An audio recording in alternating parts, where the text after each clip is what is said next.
Для приближенных рабов Аллаха Свят Он Велик не существует страха, и ничто их не печалит.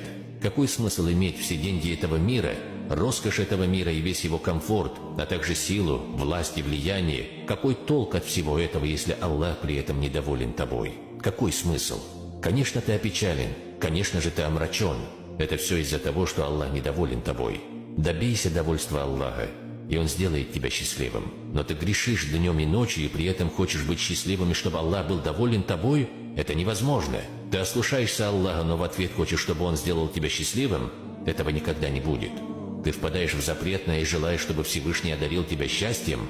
Так не бывает. Спроси себя, каковы твои взаимоотношения с Аллахом? Ведь именно из-за этого ты и опечален.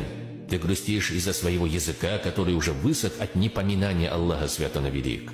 Валлахи, с того момента, как ты начнешь поминать Аллаха, с того момента, как ты обратишься ко Всевышнему и начнешь молиться Ему, ты обретешь чувство счастья в своем сердце, потому что мрак в сердце порождает печаль. Мрак в сердце порождает печаль. Мрак в сердце приводит к депрессии. Мрак в сердце приводит к стрессу. А свет, нур, приносит счастье. Свет и нур приносят спокойствие. Свет и нур приносят успокоение и умиротворенность. Причист Аллах, ты мумин, ты уверовавший. Довольство Аллаха твоя каждодневная цель. У тебя лучший сон,